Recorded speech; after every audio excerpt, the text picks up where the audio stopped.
Bonjour à tous, j'espère que vous allez bien. Donc aujourd'hui, nouvelle vidéo d'analyse graphique de différentes sociétés, de différents secteurs d'activité qui me semblent intéressantes.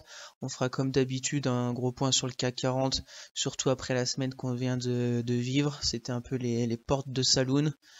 Et bien sûr, on verra aussi ce qui s'est passé au niveau de la macroéconomie cette semaine et voir les choses importantes à suivre pour la semaine prochaine. Et puis je vous montrerai mes trades court terme euh, où j'ai clôturé Alstom et où j'ai pris position sur L'Oréal. Tout ça que je partage bien évidemment sur Twitter. Donc pour me suivre sur Twitter, le lien est dans la description. Donc n'oubliez pas aussi à vous abonner à la chaîne, à partager la vidéo, à lâcher un maximum de likes, ça me ferait très plaisir. Allez, on passe au sommaire. Donc on commencera comme d'habitude par analyser le CAC 40, essayer de trouver des zones clés à surveiller, support, résistance, comme d'habitude. En même temps, je vous montrerai mes actions court terme Alstom et L'Oréal. Ensuite, on verra le groupe Aéroport de Paris, Arkema, Pernod Ricard, et on finira par Bouygues, sans oublier une petite conclusion de tout ce qu'on aura vu précédemment. Bien sûr, je ne suis pas un conseiller financier. Mon avis dans cette vidéo ne représente pas un conseil d'investissement. Elle est juste réalisée à but pédagogique. Chaque investisseur doit avoir sa propre stratégie. Investir en bourse représente un risque. Vous êtes le seul responsable de vos achats et ventes d'actions. Donc on se retrouve comme d'habitude sur TradingView pour le CAC 40. Donc je suis en données hebdomadaires. Déjà, on va commencer niveau macroéconomie rapidement de faire le point de ce qui s'est passé cette semaine. Ce que moi je retiens déjà, c'est le relèvement des taux de la BCE de 0,50 points de base, ce qui nous fait pour le moment un taux à 3,5. Ce qui était, c'était déjà attendu, mais ce qui était le plus important, c'était la conférence de presse qui a rassuré, on va dire, les marchés sur le problème sur les banques, surtout sur la liquidité des banques européennes, qui me semble quand même robuste. On est très très loin de ce qui s'est passé en 2008, même si voilà, faut jamais rien exclure, mais je pense vraiment que que c'est très très très peu probable qu'on refasse une crise comme une crise financière comme en 2008. Donc la BCE a rassuré sur ce point-là. Donc c'est voilà, c'est normal dans cette semaine où les marchés ont vraiment, c'était un peu la panique, surtout à cause avec les secteurs bancaires, avec la faillite de la banque aux États-Unis, une autre aussi banque qui est pas loin de la faillite, je crois, aux États-Unis. Mais là, on parle quand même des petites banques, hein, pas des petites moyennes banques, parce qu'il y a aussi un autre problème en Europe avec le Crédit Suisse. Mais le Crédit Suisse, ça fait un moment déjà que ça vacille. Je sais pas comment ça va se terminer, mais les grosses banques européennes, type BNP Paribas, Société Générale, etc., me font quand même moins peur. Voilà, après, au niveau de l'inflation, toujours élevé quand même. On est à 8,5 zone euro et on est encore à 6% aux États-Unis avec un problème qui va se poser au niveau de la Fed. C'est avec leur problème des banques. Est-ce qu'ils vont se calmer sur la hausse de leur taux? C'est pourquoi on a un problème avec les banques parce que les taux sont montés, je pense, un peu trop vite. Mais s'ils commencent à faire une pause sur la remontée des taux et on aura un problème après avec l'inflation. Même si je pense que on avait pour eux le problème numéro un, c'était l'inflation. Je pense qu'au niveau de la Fed, le problème a changé, c'est plutôt les banques américaines. Donc je pense que la semaine prochaine, mercredi, gros rendez-vous de la Fed avec les relèvements des taux. Je pense quand même qu'ils vont relever de 0,25 points de base pour arriver à 5%. Au niveau de la Fed, parce que là, il y a eu pendant la semaine, je crois qu'au début c'était 0,50, comme l'économie américaine est quand même vraiment robuste, mais avec le problème des banques, après c'est redescendu à 0%, d'augmentation, 0 point de base. Je pense quand même que 0,25 est très probable. On verra lundi, tout change tous les jours. Pour le moment, pourcentage le plus élevé c'est 0,25 pour mercredi et la Fed. On suivra ça chaque jour, ça peut très bien changer lundi. On verra bien sûr ça début de semaine prochaine. Voilà, sinon après au niveau des choses à suivre la semaine prochaine, on va avoir mardi aussi tous les données aux États-Unis sur l'immobilier. On sait que l'immobilier aux États-Unis est très important, on va avoir les ventes de maisons, etc. Un indice, une statistique qui est très suivie par les marchés, vu ce que représente l'immobilier aux États-Unis. Donc voilà, on est dans le flou un peu total. C'est pour ça que cette semaine, surtout sur le CAC 40, on a eu les portes de saloon toute la semaine. Donc sinon niveau graphique, on va enlever les flèches de la semaine dernière que je vous avais tracées. Je vais proposer deux chemins avec le support des 7100 qui a volé en éclats. Mais au niveau des indicateurs, on voit voilà cette grande bougie hebdomadaire pas belle du tout à moins 4%, qui vient après quand même la bougie de la semaine dernière à moins 1,73. Techniquement, on voit qu'on enfonce vraiment la moyenne mobile 10 qui était devenu un peu un support dynamique. Donc pas positif. On avait ce support des à peu près 7000 points. Il est aussi, pas dire enfoncé, mais en clôture en dessous. Donc va falloir voir début de semaine prochaine comment le marché va réagir. Au niveau du RSI, on arrive vers les 50 de RSI en hebdomadaire. C'était un peu la zone ici aussi qu'on avait une correction au mois de décembre, mais c'était quand même moins violent que ce qu'on est en train de vivre.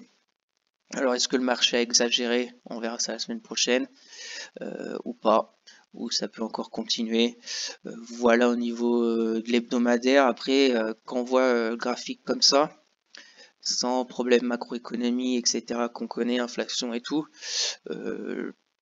la tendance haussière est plutôt belle, hein, si on met les Fibos. Voilà, on serait si on revient vers les 6008 qui est le prochain gros support hebdomadaire, on serait à un retracement de 38,2 de toute l'impulsion haussière qui a commencé fin septembre. Donc c'est plutôt très correct dans un marché haussier. Donc voilà, il n'y a pas encore grosse panique sur les marchés, mais il y a un peu d'inquiétude. Et plus un marché qui a pris 30% en 3 mois, un peu plus en 6 mois, les prises de bénéfices se font tout de suite encaisser. C'est pour ça qu'on a eu moins 4%. Voilà en hebdomadaire, on va passer en daily. Donc en daily cette semaine, les portes de saloon, on était quand alors lundi, presque moins 3%. On a enfoncé notre petit support qui était à 7200, allez 7184 là qu'on était un peu en forme de range, une consolidation latérale. Mardi on a fait du plus 2%, mercredi c'était reparti à moins 4%, jeudi plus 2 et hier vendredi là moins 43.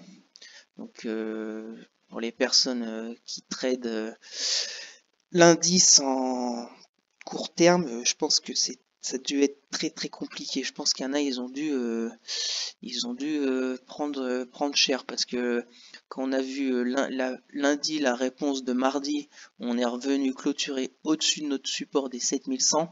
Je pense qu'il y en a beaucoup qui se sont fait piéger et je pense que c'est pour ça que le mercredi on a eu une très sale journée avec moins 3,58 parce que ceux qui ont commencé à prendre sur la bougie de mardi, ils se sont fait piéger et je pense que ça a accéléré vraiment à la baisse. Après, on a eu jeudi bouger un peu d'hésitation et hier encore une baisse. Voilà au niveau du CAC en journalier. Support 7000, ça va être l'enjeu, je pense, de la semaine prochaine. Est-ce qu'on va revenir encore clôturer au-dessus? Je ne sais pas. Ce qui est sûr, c'est que au niveau de, on va dire, des prochains supports, il est clair. Il est ici, hein. Voilà, à 6800, comme on a vu en hebdomadaire, c'est le 38,2 de toute l'impulsion haussière. Donc est-ce qu'on va y aller la semaine prochaine? On verra bien. Mais voilà, support ici, résistance. Si on revient tout de suite au-dessus des 7000 points, ça sera 7100 pour moi en court terme. Si on va l'effacer et puis là c'est le plus haut historique. Voilà au niveau du CAC 40, on voit qu'en journalier on est en dessous de la moyenne mobile 10, on zigzague entre le 40 de RSI et la zone de survente, donc il y a encore du potentiel à aller plus bas. Voilà au niveau du CAC 40, faites attention, marché très compliqué. Attendez peut-être que ça se calme pour faire quelque chose. Et puis on suivra ça la semaine prochaine avec encore des gros rendez-vous à suivre. S'il y a peut-être quelque chose là, une sorte de triangle. Attendez, on va se mettre en 4 heures. Ah oui, on a une sorte de triangle asymétrique là. Ouais, il est plutôt bon là. Voilà, en court terme sur le CAC, un triangle, on voit là, première baisse, deuxième baisse, première baisse, le rebond, deuxième baisse, le rebond, et là on n'a pas été plus bas que le mercredi là, à 6000, voilà, 6867. Donc on a une sorte de triangle. Donc je vais le laisser pour la semaine prochaine, il est plutôt intéressant. Voir la semaine prochaine si on si on sort par le haut ou si on sort par le bas. Hein. Si on sort par le haut, on pourrait faire quelque chose comme ça. Peut-être pas aussi haut, mais bon, peut-être quelque chose comme ça. Et si on sort par le bas, ça pourrait très bien aller ici. Voilà au niveau du CAC 40.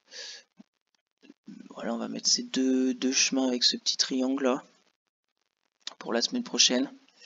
Et puis si je sais pas si la Fed relève pas les taux, peut-être que ça va s'envoler, mais je ne suis même pas sûr que si la Fed fait une pause dans leur hausse de taux, que les marchés vont vraiment aimer. Après, je peux peut-être me tromper. De toute façon, le marché a toujours raison. Donc on verra ces deux zones. Pour moi, c'est 7100 et 6800. Qu'on pourrait peut-être, si le marché se calme, se mettre encore en forme de range entre 7100 et 6800.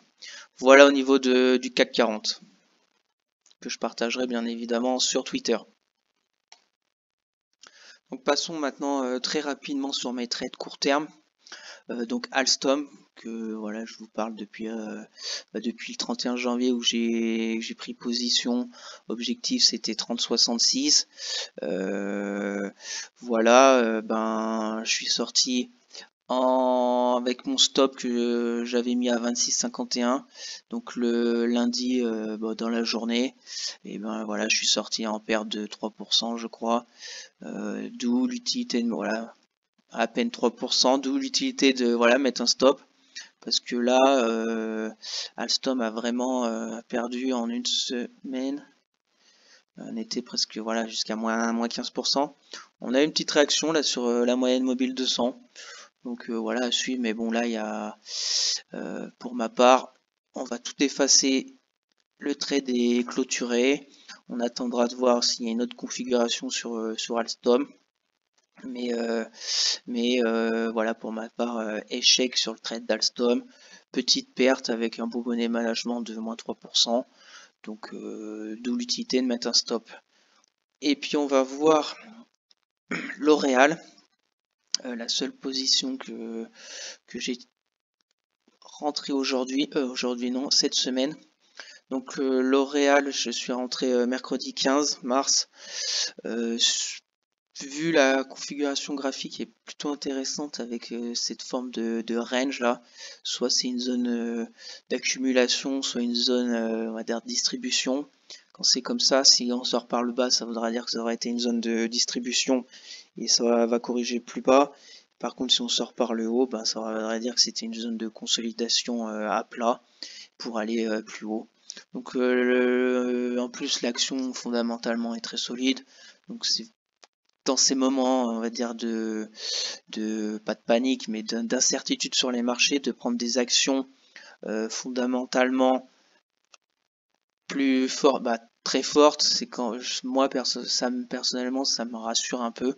Donc c'est pour ça que L'Oréal, je suis rentré ici quand je vois toutes les mèches qui me donnent un signe comme quoi quand ça revient vers les 365, il y a des acheteurs qui se présentent.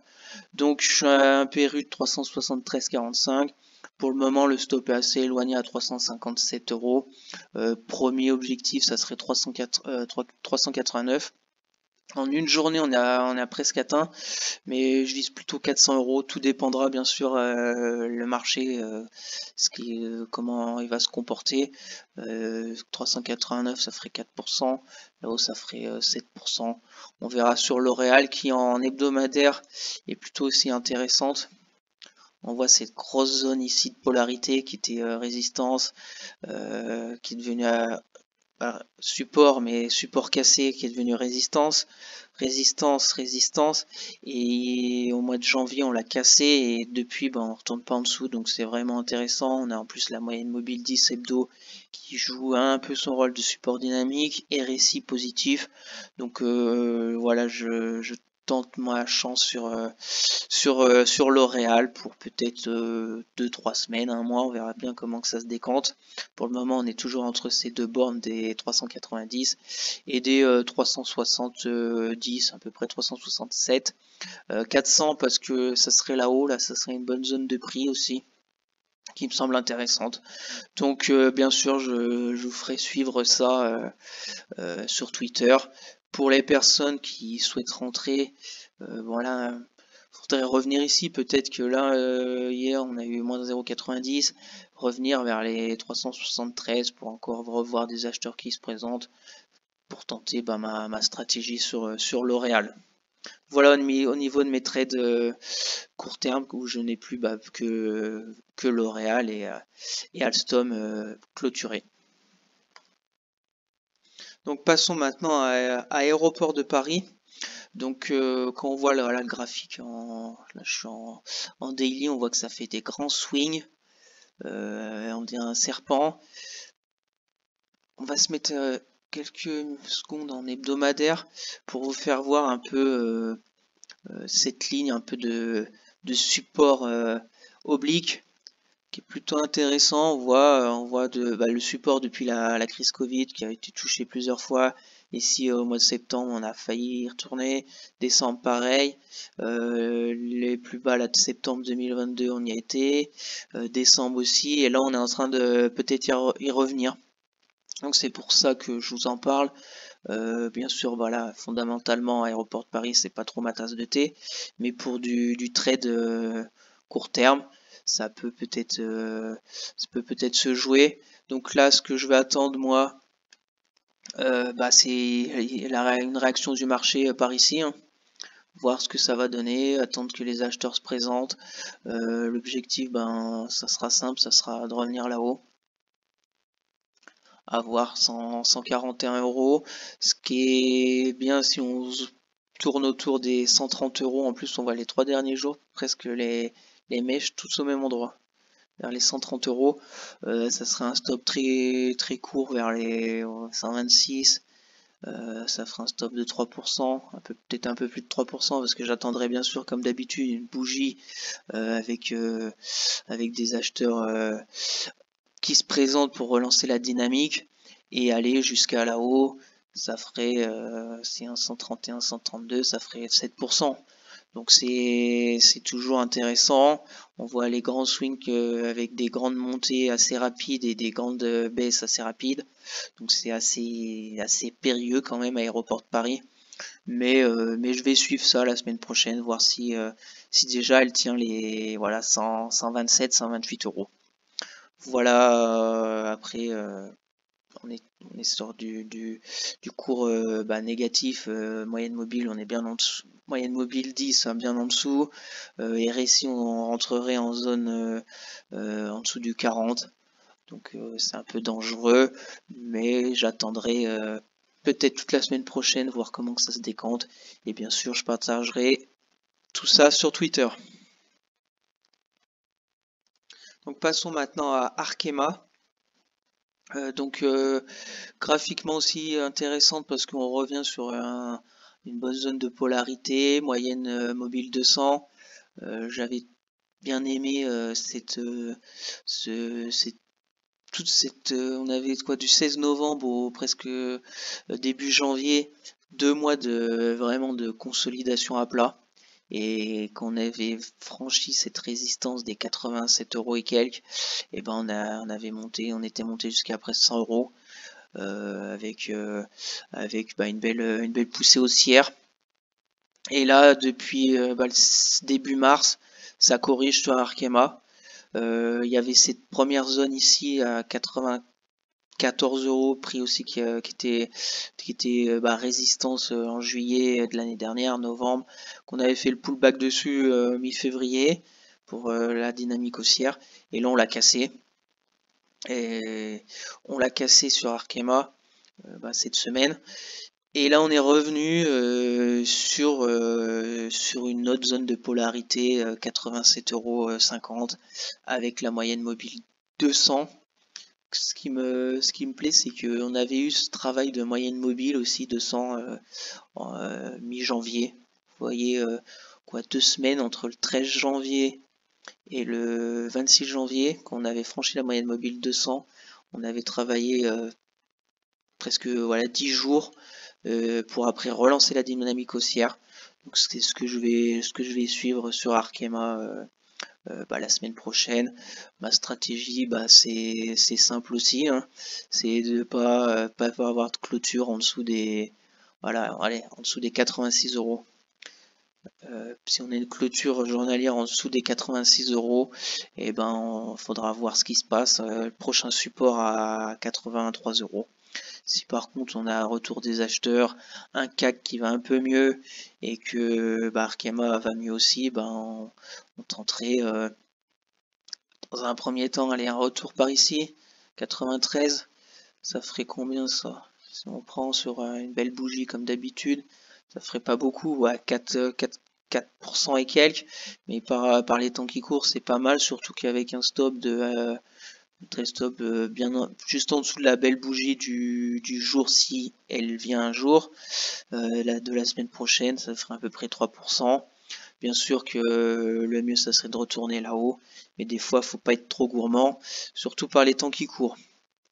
Donc voilà au niveau d'Arkema, bien sûr c'est comme Aéroport de Paris, hein, avec cette semaine très négative sur le CAC, on est bien en dessous de la moyenne mobile 10, on est presque en zone de survente RSI, va falloir retrouver des acheteurs pour relancer la dynamique d'Arkema. Est-ce qu'on a quelque chose en Fibo là sur la dernière très grande impulsion? Ouais, on serait sur la dernière grande impulsion haussière, on serait à 38,2 à peu près. C'est tout à fait correct dans une tendance haussière. Donc on suivra ça de près la semaine prochaine sur Arkema. Donc passons maintenant à Pernod Ricard, qui graphiquement est aussi très belle. On voit ce petit canal haussier là que je vous ai tracé. On voit de la très belle impulsion haussière. Première, hop, on revient vers le bas du canal, la deuxième, on revient ici, la troisième, et là on est en train de travailler cette zone qui était une grosse zone de résistance depuis début janvier 2022. Le 13 janvier 2022, on l'a cassé, qui était support, zone de polarité quoi. On l'a cassé le 11 janvier, le support. Après on est descendu très bas. On est revenu tester cette résistance, on n'a pas réussi à la franchir. Mois de mai pareil, là au mois d'août on a failli y retourner. Et après on est retourné encore en bas. Et après on s'est mis dans ce canal haussier. Et le fin février, là, le 20 février, on a eu une poussée haussière pour casser cette résistance. Qui a duré une semaine.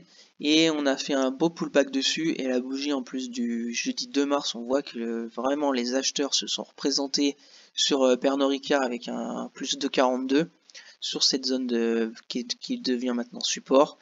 Et on est remonté. Dommage qu'on n'a pas réussi à aller plus haut que le précédent sommet là. Les 204.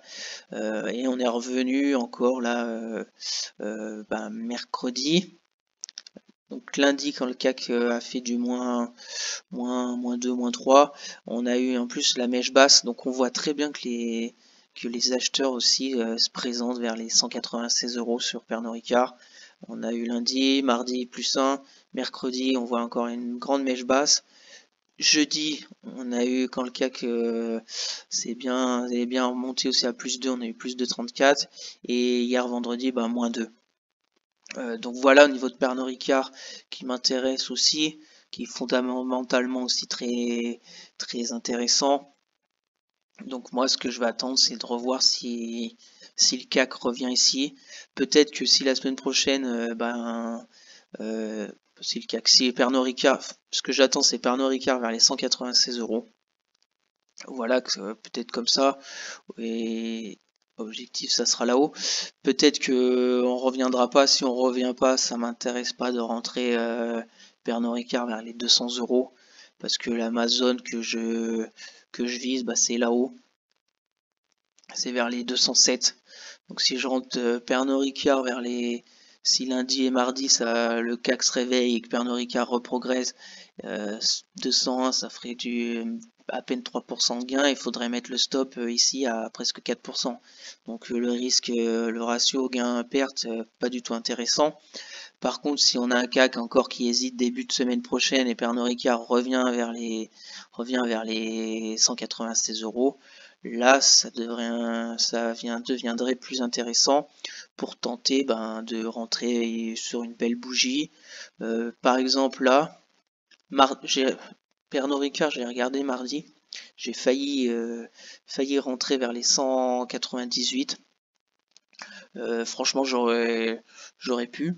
C'est ce que je vais regarder la semaine prochaine sur Pernod Ricard. Si on a comme un peu lundi et mardi là, si on a lundi encore une bougie rouge, mardi une belle bougie verte, même si par les temps qui courent c'est un peu dangereux, 198, un stop avec une petite marge. En plus on a un gap ici, donc faudrait mettre le stop allez 191 pour au cas où si on revient vers le bas du support oblique plus le gap.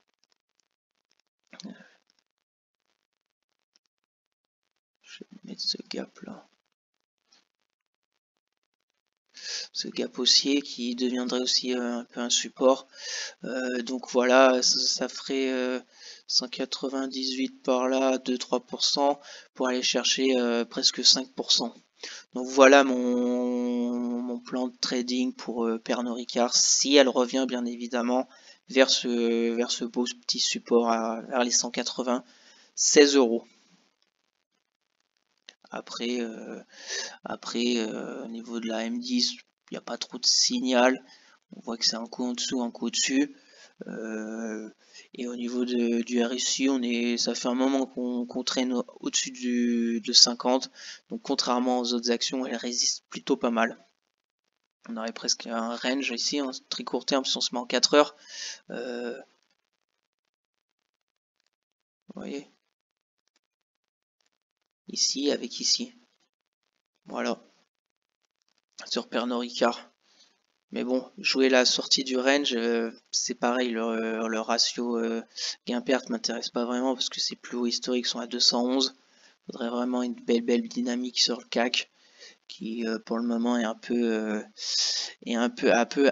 peu changé. Voilà au niveau de Pernod Ricard.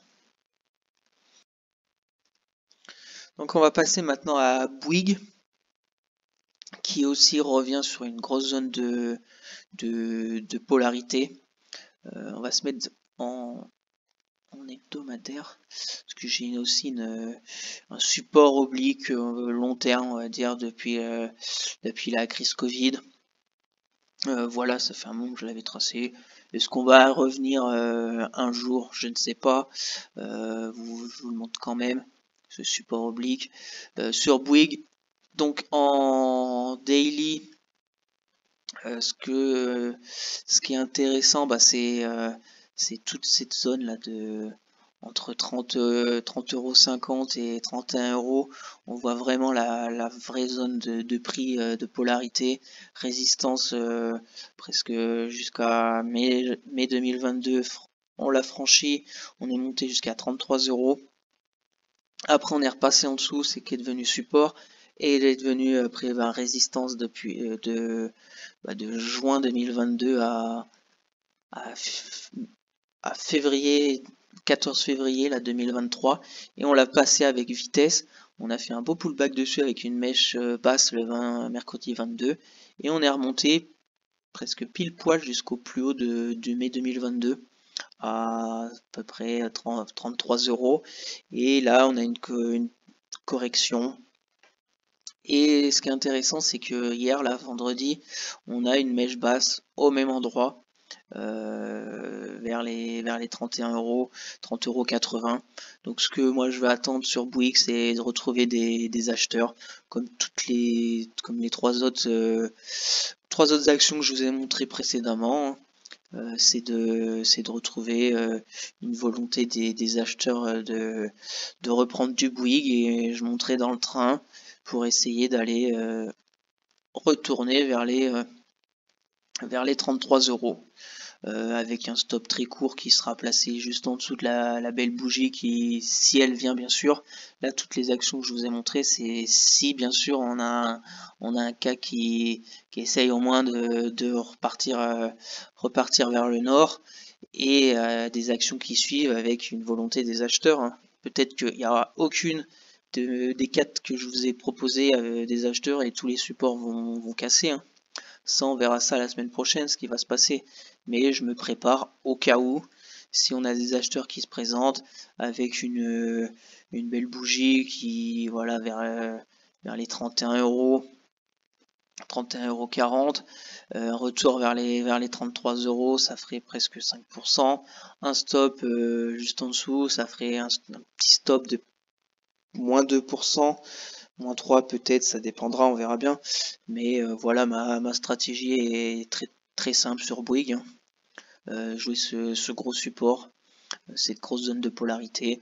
Si elle tient, bah tant mieux, on essaiera d'aller retrouver les 33 €. Si elle casse, on prendra nos pertes. Ce qui est sûr, c'est que pour le moment, il n'y a aucun signe, à part cette mèche, mais bon, pour moi, c'est pas un signe de retour vraiment d'acheteur sur Bouygues. Donc on attendra la semaine prochaine, toujours en dessous de la moyenne mobile 10. On est presque en dessous du RSI 40.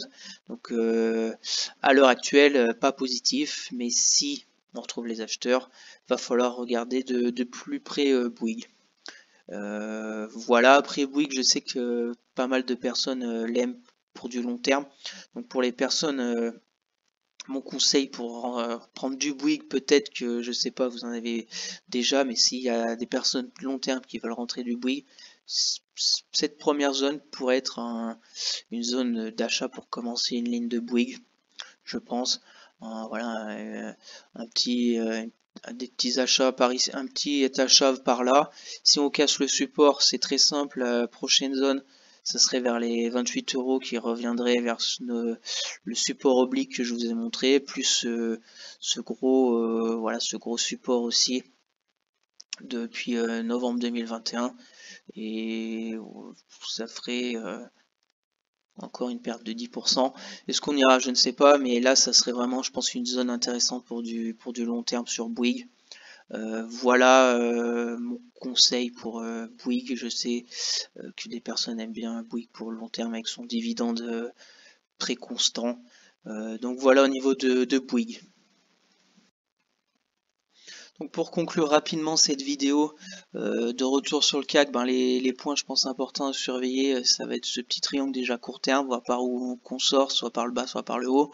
Les résistances 7100, support 6008. Voilà au niveau du CAC 40, des gros rendez-vous à venir, un marché tendu sur les places boursières, donc faites attention. Pour les actions que je vous ai montrées qui graphiquement me plaisent, faites attention. Attendez, moi j'attends toujours une confirmation, c'est pareil que pour le CAC 40. Par exemple là, lundi on a une grosse bougie rouge, lendemain bougie verte. J'attends toujours la bougie d'après, voir s'il y a toujours au moins 2 jours de hausse, même si là c'est vraiment violent ce qui s'est passé cette semaine. Mais je pense qu'il y en a beaucoup qui se sont fait piéger. Donc faites attention, si vous n'êtes pas à l'aise avec ce genre de marché, ne faites rien, attendez que ça se calme. Pour les investisseurs long terme, comme moi, j'ai des actions qui sont en train de bien baisser, qui je pense vont être des opportunités pour reprendre des positions et faire baisser son PRU. Donc voilà, attendez de voir. Pour les personnes court terme, faites attention et puis on verra ce qui va se passer la semaine prochaine sur les indices et les rendez-vous macroéconomiques importants à suivre. Donc merci à tous d'avoir suivi cette vidéo. J'espère que ça vous plaît, ce genre d'analyse graphique, même si je sais que les vidéos sont un peu longues, mais il y a tellement de choses à dire au niveau de la macroéconomie, du marché. On est dans des semaines très chargées. Il y a plein d'infos. Là, il y a eu l'histoire de la banque, des banques, etc. Donc je sais que c'est un peu long, mais il y a tellement d'infos que ça prend du temps. J'espère d'être le plus clair possible. Donc n'hésitez pas à me dire en commentaire si vous avez des questions. Je serai ravi de vous répondre. De me lâcher un maximum de likes, ça me ferait très plaisir. De vous abonner à ma chaîne, de partager la vidéo. N'oubliez pas aussi mon Twitter pour les personnes intéressées. Le lien est dans la description. Et puis on se retrouve pour une prochaine vidéo. Allez, bye!